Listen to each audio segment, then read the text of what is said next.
The cold seeps through your flight suit. It feels final. Your ship, the Vigil, hangs in the black. She is the last of her kind. You are the last of your kind. The final piece of a shattered resistance. Every light on your console is a ghost, a reminder of a fleet that no longer exists. The quiet in your helmet is deafening. It is the sound of humanity holding its breath. Your shoulders carry an impossible weight. The fate of everyone rests on this flight. On you, the pilot with nothing left to lose. The leather of the command chair is worn smooth. Countless pilots sat here before you. They all fought. They all fell. Now it is your turn. There is no one left to pass the torch to. This is the final harbor. A single ship against the coming storm. The silence is broken by a soft hum. The reactor is stable. The systems are green. Everything is ready for a mission with no return. You flex your gloved fingers. They trace the throttle control, a simple lever that will decide everything.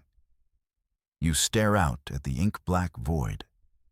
It is so empty, but you know it will not be for long. The comms panel is dark, no chatter from wingmen, no orders from high command, just you and the machine, a perfect union of desperation and steel. You were chosen for your skills, but also because you had nothing. No one waiting for your return. They called it a tactical advantage. You called it Tuesday. A small smile touches your lips, a flicker of warmth in the endless cold. The universe has a dark sense of humor. Your mission is simple, impossible, and utterly insane. High Command made that very clear in their last broadcast. Before the silence took them too. You are to be a messenger, a delivery service at the end of the world, and the package you carry is humanity's last word. Your ship is the envelope. Your life is the postage.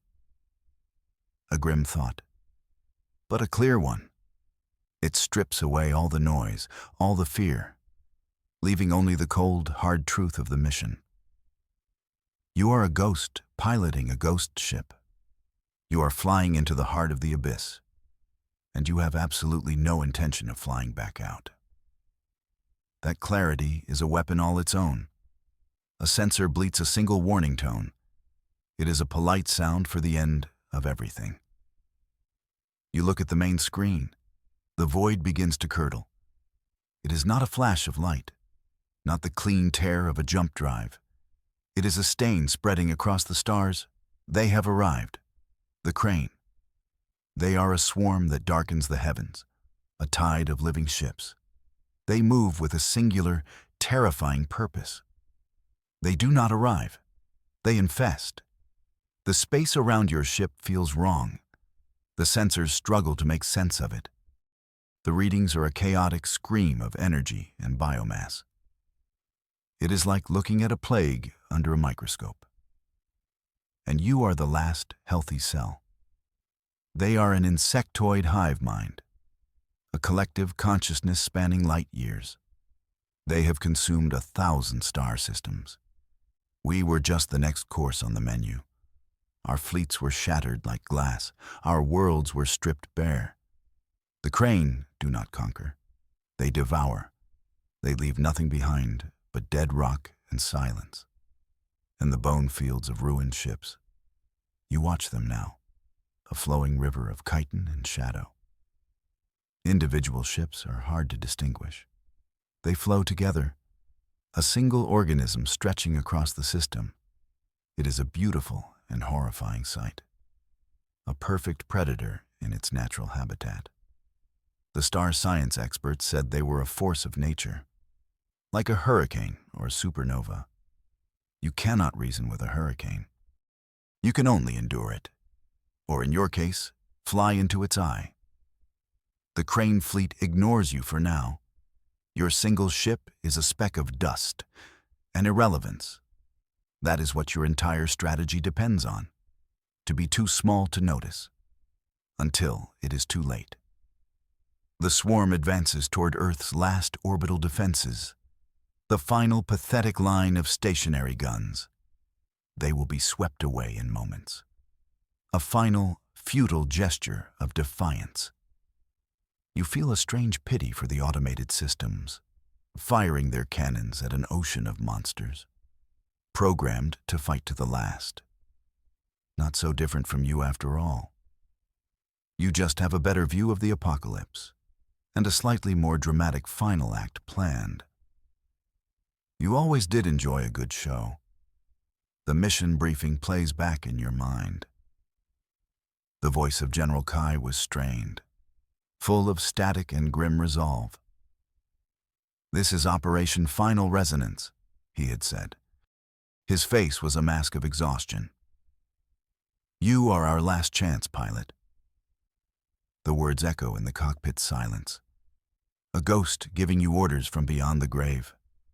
High command is gone. The listening post that sent the message is gone. The general is gone. Only the mission remains. It is an impossible task. A one-way ticket to the heart of the swarm.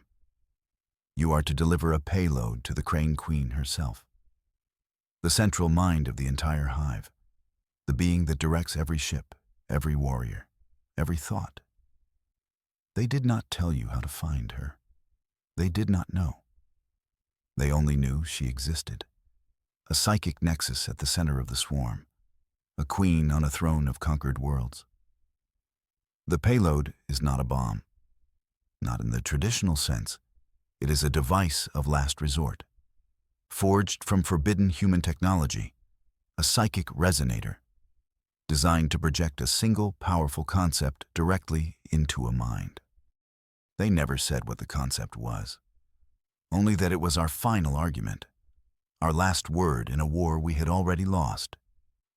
You suppose they did not want to spook the delivery guy? It's bad for business. Your job is to get close, to navigate the storm, to find the queen, and to press a single red button. It sounded simple when the general said it. Now, watching the swarm consume the stars, it feels ludicrous. A child's plan drawn in crayon.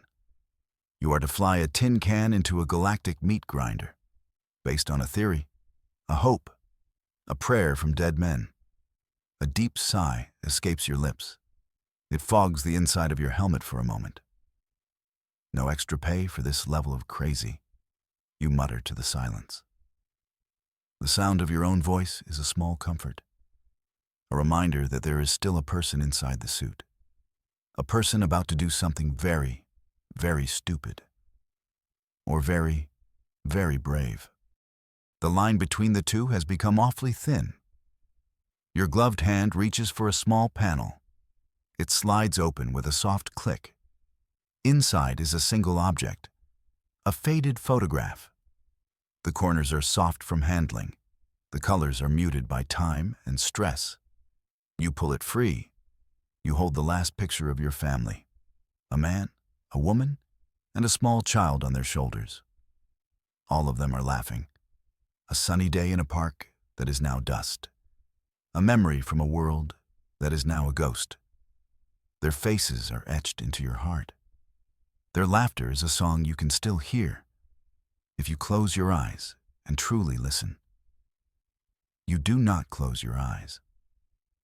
You need to see them now. Their memory is the fuel for this final journey. It is the fire that burns away your fear. The reason you accepted this suicide mission without hesitation. The Crane took them from you. They took everything from everyone. But this photograph, this small, fragile piece of paper, is yours. It is the one thing they cannot touch. It represents the life you fought for, the future that was stolen.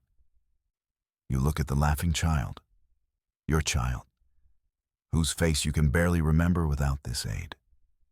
The pain of it is a physical thing, a sharp edge against your soul. But it is a pain you welcome. It makes you strong. It makes you focused.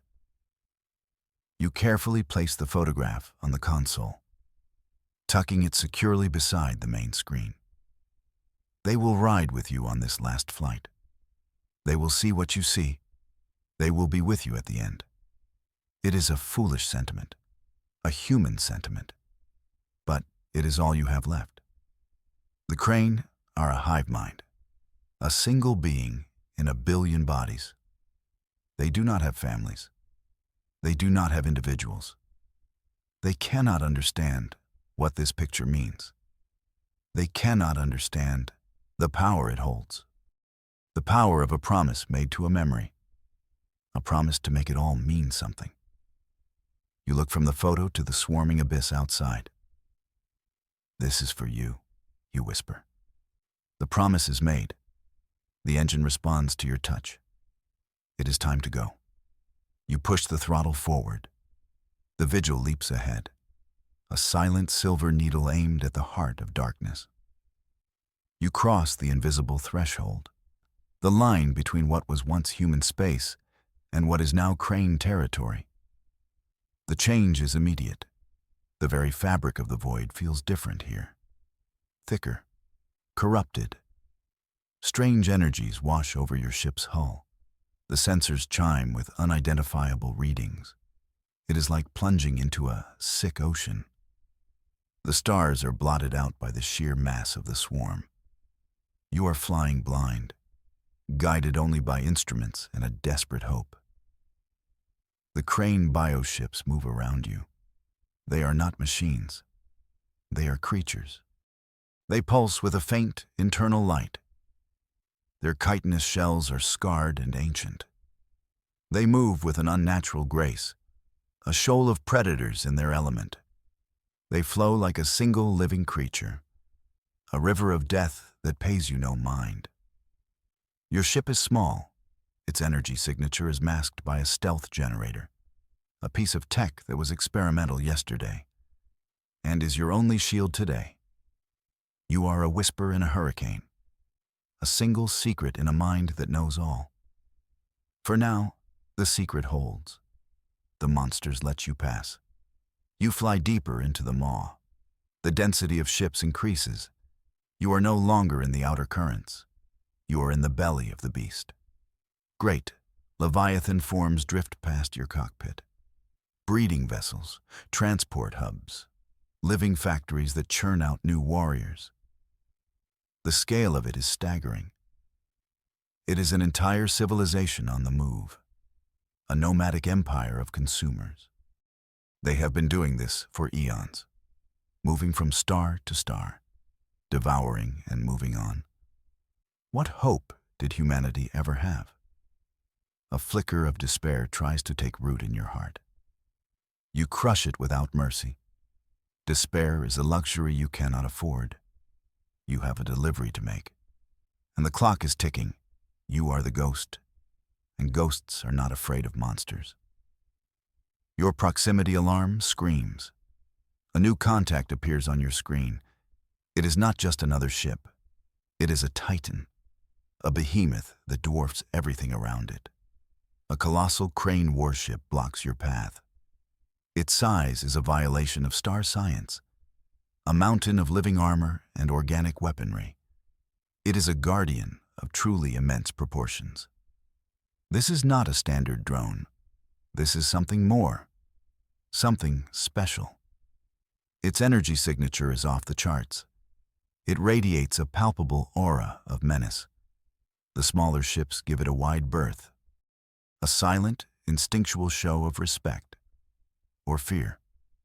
The ship is different from the others, more ornate. Its shell is a deep, obsidian black, streaked with veins of what looks like crimson energy. It has vast, sweeping horns, like some ancient beetle. Dozens of weapon ports dot its surface. They glow with a hungry, internal fire. This is the Queen's Royal Guard, a personal protector, a mobile fortress tasked with defending the inner sanctum. It has detected you. Your stealth is failing. The guard ship begins to turn.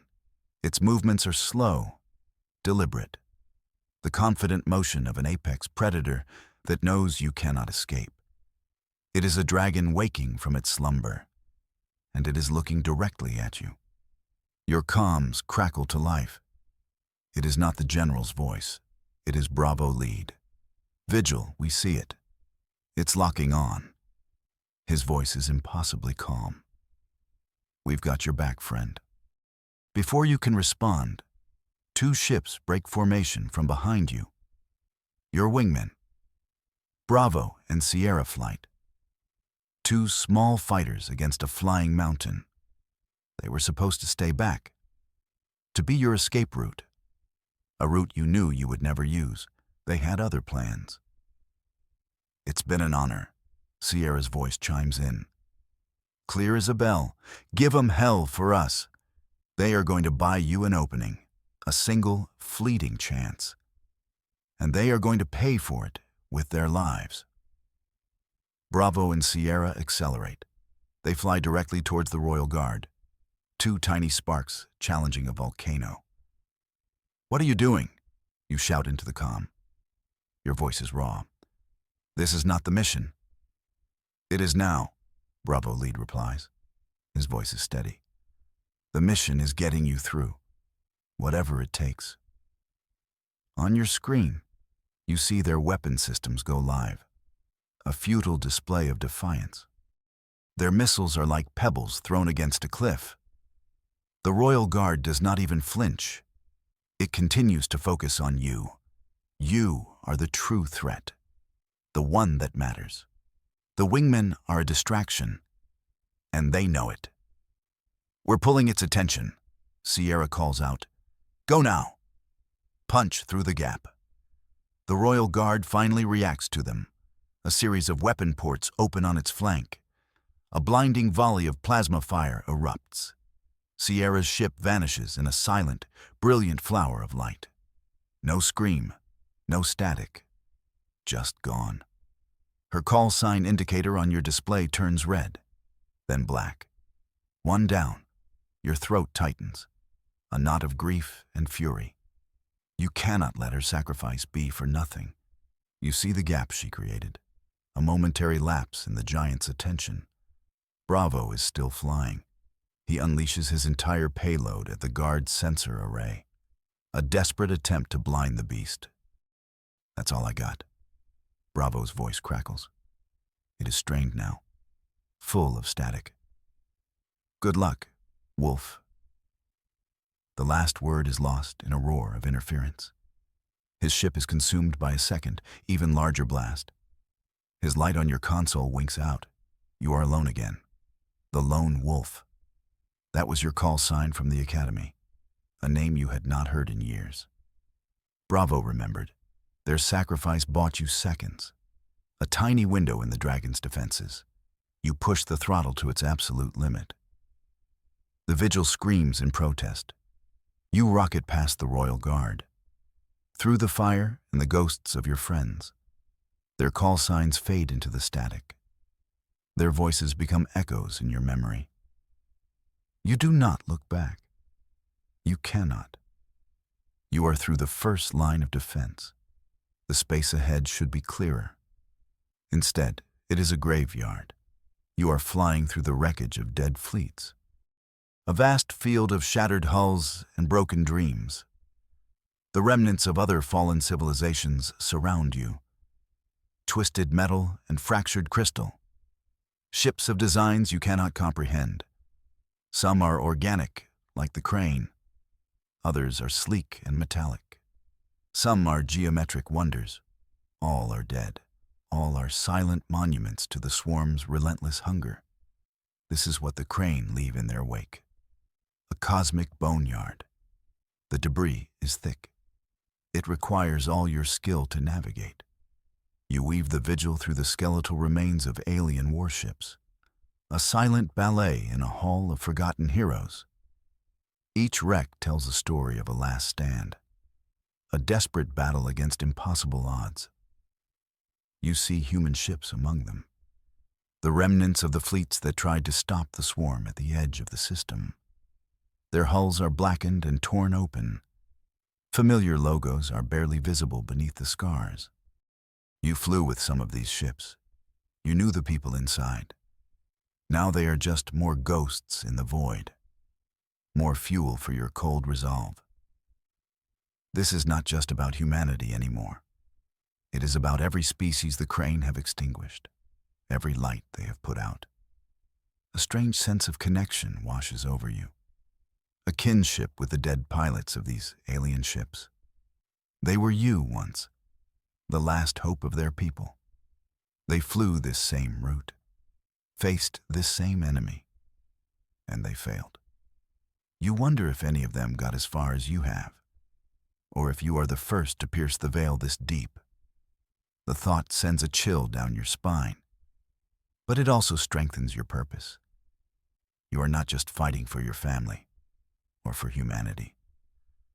You are the avenger for 1,000 silent worlds. You carry the hope of every ship in this boneyard, a heavy burden, but you are almost at your destination. The weight will not have to be carried for much longer. The debris field thins out. The space ahead changes again. It becomes more structured, more organic. You are no longer in open space. You are inside a vast, biological structure. A network of glowing tendrils and pulsating sacs connects everything, like the neurons of a colossal brain. The light here is a sickly, bioluminescent green. The air in your cockpit feels heavy. The psychic presence you felt before is now a roar. It presses in on you from all sides, a constant, deafening hum in the back of your mind. You have reached the central chamber of the Crane, the heart of the entire hive. The sheer biological mass is overwhelming. You are flying through a living cathedral of flesh and thought. The Queen is near. Her psychic presence is a crushing weight. It is a miracle your mind has not shattered already. Your training helps. The mental conditioning High Command put all pilots through. But it is fraying at the edges. The Queen's consciousness is a tsunami. Your mental shields are a sandcastle. You feel her thoughts, not as words, but as pure emotion. Confidence, absolute certainty, a sense of ancient, unassailable power. She is the god of her people, and you are an insect crawling into her church. She knows you are here. She has known for some time. The hum intensifies. It begins to form patterns. Not quite words, but something close. A communication more primal than language. It explores the edges of your mind, probing your defenses, searching for your fears. You feel a wave of utter despair wash over you. The mission is hopeless. Your friends died for nothing. You are going to fail. You recognize the feeling. It is not yours. It is being projected into you. A psychic attack. You focus on the photograph on your console, on the laughing faces. You push back with the memory of their love. The alien presence in your head recoils, a flicker of something akin to surprise. It did not expect that. Good. Let the overgrown bug be surprised. You had a few more surprises in store. The path ahead of you suddenly clears. A wide, open tunnel forms in the biological architecture. It leads directly to a central, brighter chamber. It feels too easy. A straight, unimpeded path to your target. Your pilot's instincts scream that it is a trap. But you have no other choice. You fly down the tunnel of light. The psychic pressure eases. The roar becomes a whisper, a voice. It coalesces in your mind, clear and sharp as crystal. It is feminine, ancient, and filled with a chilling, maternal amusement. So, the little anomaly arrives. The Queen has been waiting for you all along. You have been a fascinating diversion, the voice continues. It is calm, patient, utterly without malice. It is the voice of a scientist observing a curious specimen. We watched your species struggle, your brief, bright defiance. It was almost charming. The tunnel opens into a vast cavern. At its center is a throne of pulsating light and living tissue, and upon it, a being of pure thought. The Queen. You see her, but not just with your eyes. You see her with your mind. The path to your target was a deliberate lie, she says. Her mental voice is all around you. We guided you here. We cleared your path. We wanted to see what you would do. The mission was a setup. High Command's plan was not their own. The Crane had planted the idea, the concept of the psychic resonator, the location of the Queen. All of it was a lie, a lure to draw out humanity's last, most desperate weapon, to bring it directly to her. Your ship comes to a halt in the center of the chamber. You are trapped. The perfect ambush has closed around you. The royal guard you passed, the wingmen who died. It was all part of her script, a play she had written, and you were the star actor. Your journey ends here, human. The Queen's voice resonates. Show me your final, futile gesture. Show me your last word. She wants to see the payload. She is curious. It is the only reason you are still alive. The Crane Queen expects a reaction. Fear, rage, despair. She has seen these emotions 1,000,000 times, in 1,000 different species. It is the predictable death rattle of a lesser being. But you do not give her that satisfaction. You simply look at your console. You check the charge on the psychic resonator. The light is green. The system is ready. The Queen's psychic presence pulses with confusion, a flicker of uncertainty in the ocean of her mind. You are not afraid, she states. It is not a question. It is a statement of disbelief. Why are you not afraid? You have failed. Your hope is a lie. Hope was never part of my flight plan, you think, aiming the thought directly at her. You do not speak. You let your actions talk. You begin the final arming sequence for the payload, a series of codes that must be entered manually. Your fingers dance across the keypad. Calm, precise. This is what the hive mind cannot comprehend. This quiet, personal defiance. Your final act is not born of hope. It is born of love and a promise. It is a logic they cannot process. They understand survival, conquest, the collective good. They do not understand sacrifice for a memory, for an individual, for a faded photograph on a dashboard. It is a hole in their understanding of the universe, an anomaly. What is this? The Queen's voice asks. The amusement is gone, replaced by a cold, demanding curiosity. What drives a singular entity to certain annihilation for no strategic gain? You finish the arming sequence. A single large red button on your console begins to glow. The final switch. You wanted our last word, you say aloud. Your voice is steady in the cockpit. You just assumed it was a plea for mercy. You smile. A real, genuine smile. Big mistake. The Crane are a collective, a single mind in many bodies. They have never known individuality. They have never known loss, not true loss, not the kind that hollows out your soul and builds a fire in its place. You are about to give them a lesson in star science they never asked for. You stand before the source of all your pain, not just yours, but the pain of trillions across the galaxy. The Queen is not a physical monster. She is a being of pure, focused consciousness, a radiant nexus of psychic energy. Her throne is a complex biological machine. It anchors her non-physical form to the material world. It is the heart that pumps her will throughout the entire swarm. The final confrontation is not one of ships and weapons.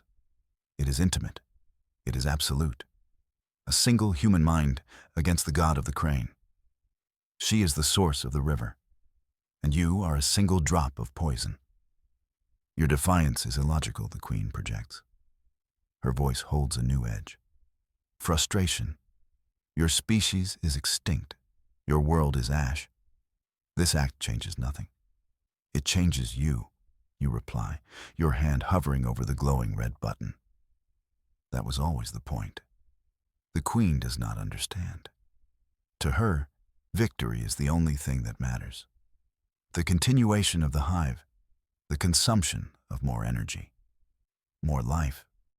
She sees your final act as a pointless tantrum, a bug flying into a flame. She cannot see the shape of the weapon you are about to unleash, because it is a shape she has no concept of, a shape forged in the heart of a truly individual being. You look at the photograph one last time, the laughing faces, the sunny park, the life that was. This is it, the final moment, the culmination of a promise made to ghosts. You are not a soldier anymore. You are not a pilot. You are a memory, given form and purpose for one last, terrible act. Tell me your name, the queen demands. A final attempt to understand the anomaly. I want to know the name of the being that possessed such pointless courage. You smile sadly. Your name does not matter. You are everyone she has ever hurt, every life she has ever consumed. We are humanity, you whisper, and we remember. Your finger descends. You press the button.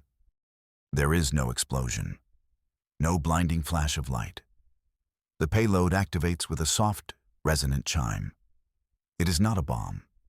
It is a psychic shockwave, a broadcast of pure, unshielded human experience. It is not data. It is not a weapon of energy. It is an idea, an emotion, a concept the hive mind has never encountered. The last human war cry is not a shout of fury. It is the concept of grief. The resonator takes the core of your being, your memories, your pain, and it translates it into a language the queen can understand. The language of the mind. The first thing she feels is the love, the warmth of the sunny day in the park, the weight of a child on your shoulders, the easy laughter between a family. It is a feeling so alien to the collective, so intensely personal. It stuns her. Then, you give her the loss, the memory of the news reports, the image of a burning city, the realization that they are gone, forever, the hollow, endless ache of an empty home, the pain of a phantom limb, a piece of your soul that has been amputated. This is grief, the price of individual love, an equation the crane have never had to solve. The shockwave radiates from your ship. It does not carry energy. It carries the truth of your memory. The photo on your console is the focal point, the specific, undeniable proof of what was lost. The idea spreads through the queen's mind, and from her to every single crane in the swarm. 1 billion minds, linked as one, are suddenly hit with an emotion they cannot process, an agony born of individuality.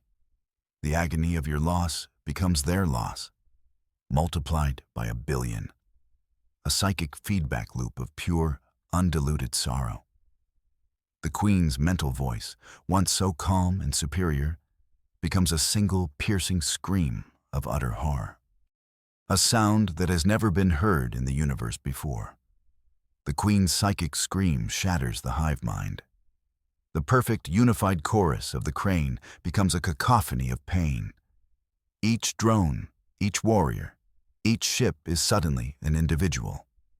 And each individual is experiencing the crushing weight of grief for the first time. They do not know what it is. They only know the pain, the loss of connection, the sudden, terrifying silence in their minds where the queen's voice used to be. The symphony of the hive is over. All that remains is a symphony of silence, a silence born of 1 billion minds screaming alone in the dark. The effect is catastrophic. The crane fleet drifts aimlessly without its queen. Their biological systems fail. The lights on their chitinous hulls flicker and die. They are no longer a swarm. They are a fleet of corpses. Adrift in a graveyard, of their own making. The central chamber around you begins to collapse. The living structure, deprived of its central will, tears itself apart. The throne of the queen goes dark. Her psychic scream fades into a final, pathetic whimper. And then, nothing. The pressure in your mind is gone. The overwhelming presence has vanished. There is only a profound and total emptiness. You have done it. You have killed a god with a memory. Your ship is battered. The collapsing chamber buffets the vigil. Alarms blare across your console. Hull integrity is failing. The reactor is critical. It does not matter. The ship has done its job. It has carried the message. Now it can rest. Along with all the others in the boneyard, you watch the great Crane fleet die. A silent, slow-motion apocalypse. It is not a cheer of victory you feel. It is a deep, bone-weary sadness. You have unleashed a terrible weapon. A pain you would not wish on your worst enemy. But it was the only way. The only path to survival. You have saved humanity by teaching its greatest foe what it means to be human. The vigil is breaking apart around you. With your last ounce of strength, you reach for the eject lever. You pull it. An explosive charge blows the cockpit free from the dying ship. Your command chair becomes a makeshift escape pod, a tiny lifeboat in an ocean of dead monsters. The pod's thrusters fire automatically. They push you away from the imploding hive structure. You drift alone in the silent darkness. Behind you, the heart of the Crane swarm collapses into a knot of dying energy. It fades away, leaving only the cold, distant stars. The war is over. You won. Your escape pod drifts toward a distant point of light, a pre-calculated destination, a single, unremarkable star in a forgotten sector. Before the mission, General Kai had given you its coordinates. The location of Sanctuary, a secret colony, the last seed of humanity, hidden from the Crane. They were meant to be the inheritors of our memory. Now, they will be the inheritors of a future. They will not be the last. They will be the first generation to grow up without the shadow of the swarm. They will know peace. They will build new worlds, and they will tell the story of the pilot who flew into the dark. You look out of your small viewport. The single star of Sanctuary shines brightly, a beacon of hope. Your journey is over. You are out of fuel. Your life support is limited. You will not reach the colony. But your pod's transponder is active. A single, repeating signal. A message of victory. They will find you. A ghost in a metal coffin. A silent messenger returning from the abyss. They will find the faded photograph on your console. And they will know. They will understand the price that was paid. They will know the meaning of your sacrifice. Your eyelids feel heavy. The silence is peaceful now. You close your eyes. And for the first time in a very long time, you allow yourself to rest. A single returning star. A promise fulfilled.